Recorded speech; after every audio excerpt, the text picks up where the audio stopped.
You've been keeping track of what the CIA and the Defense Department have been doing for a long time as far as using us as guinea pigs for mind control and other types of horrible things they had in mind for us and the rest of the people in the world.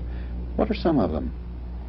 Well, it started out basically with the CIA doing experimentations on their own men to discover if they could get rid of agents who were going to quit the department and still had classified information.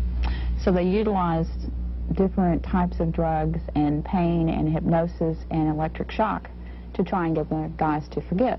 Then they also did experimentations to using different chemicals to see if you can induce a person to commit a crime or induce him to do that or to do this. Of course, the CIA claimed that it didn't carry it through. The documentation we got was actually that they did that. Then we came across the overall project called MK Ultra. Its earlier code name was Artichoke, and that included 149 sub-projects. 149. Yeah. And those sub-projects range from what I just described to open-air testing in the United States, experimentation on prisoners, experimentation on soldiers, experimentation on college students.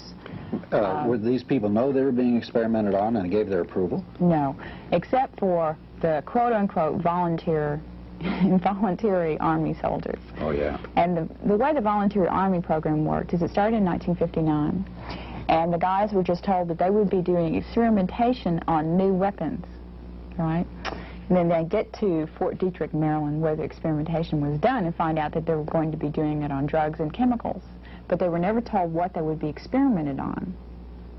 You know, they just knew that they went crazy for a couple of days or so forth and so on, and then years later have similar things to the guys who have had Agent Orange, because there's one chemical that was used called BZ, and it's 100 times stronger than LSD. It's a very gross drug that causes a person to totally go out of his head for at least 12 hours, sometimes up to 2 or 3 weeks, where he doesn't even know where he is or who he is. Are there residual effects to BZ? Yes.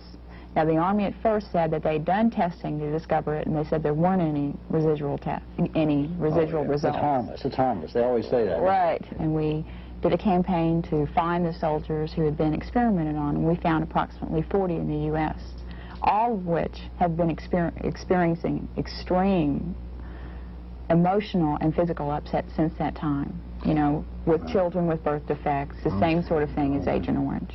But the Army, as part of the CIA's experimentations, wanted to simulate chemical biological warfare attacks and to see what effect it would have on different Americans, how far it could go in, and so forth, and also test to see how they could use it on other countries. The different kinds of things that they did without the citizens' permission anytime on any of these tests was... Or even knowing about it. Oh, no. Right. Of course not. You know, they didn't even say they were going to do a test, you know. They experimented with the use of mosquitoes, where they just let tons of mosquitoes go in South Carolina. And just to test how far the mosquitoes would go, because they had the idea that maybe if they used a particular strain of mosquitoes in, say, Soviet Russia, then those guys aren't immune to yellow fever, because they don't have yellow fever there. Then Russia could be infected with an epidemic of yellow fever. But our guys were tested on it.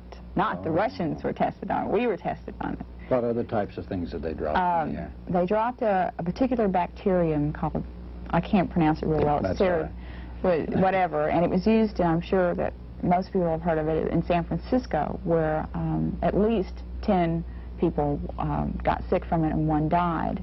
In fact, Edward Neven III is suing the Army currently because of his father, who died from it. Now, that chemical was also utilized in Florida, and it's a bacteria that causes a pneumonia-type disease, you know, respiratory problems and things like that. So that was tested in San Francisco and in Florida. Then they also used other chemicals that they've not released what they are yet. In New York, they released it in subways and in tunnels and in turnpikes in 1965 and 1956 and 1966 in 2 different tests. Then the major thing that they used after that was zinc cadmium sulfide, which the Army spokesman have again said is harmless. But the only scientific studies that we've come up with says that it could be very harmful. In fact, if a person is exposed to it continuously, it could cause death. But it would definitely cause anyone with respiratory problems to get it agitated to a degree that they would either get very, very sick or they could actually die. Well, they've used Texas and Texans as guinea pigs for a long time, haven't they? Yes, and that's zinc cadmium sulfide. Now, that was done in what we have documented in at least 15 different locations in the U.S., one of which was in Dallas in 1961.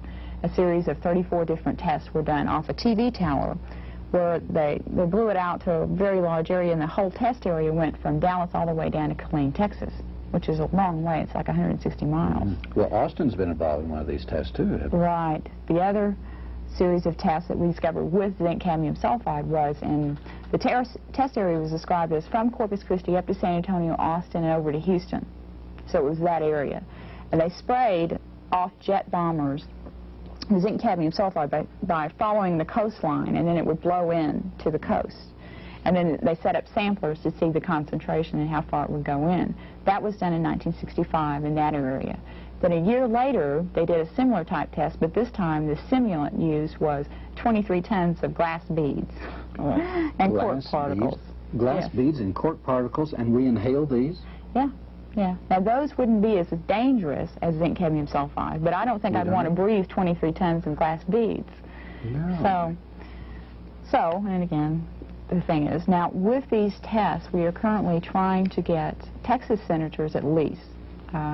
We've given a submission to Senator Tower and Benson and Pickle to ask them to please put a ban on any chemical biological warfare testing without anyone's permission, so that if a city wants to, you know, be utilized as a guinea pig, then they have the ability to say whether they want it or not. I mean, it's just not okay for Dallas to get sprayed and everyone in the city get that effect without their permission, and so we are trying currently to get a ban on this. What about the certain types of testing of strictly racial or ethnic nature? Well, we discovered that actually what they phrased it as is ethnic weapons. Now, in the United States, we've been able to document that Negro men were experimented on with LSD and other hallucinogenics who were either mental patients or prisoners. And the attempt with that is to discover how different ethnic groups or races would not be as immune to something as someone else. Like as with Soviet Russia, they don't have yellow fever.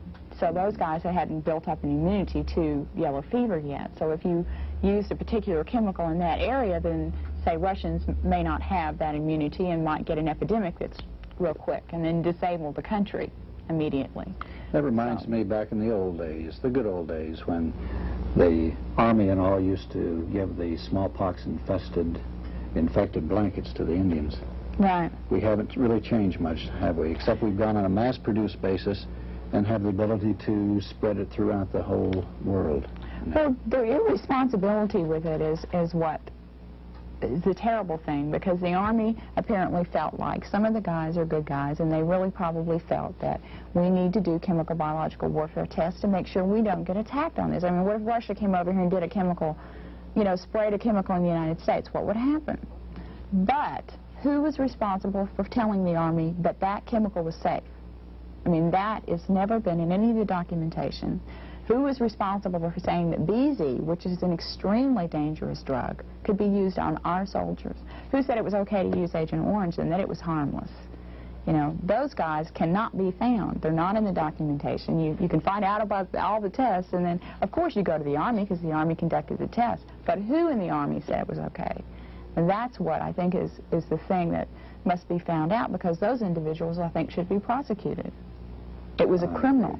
It was a criminal thing. It shouldn't have been done.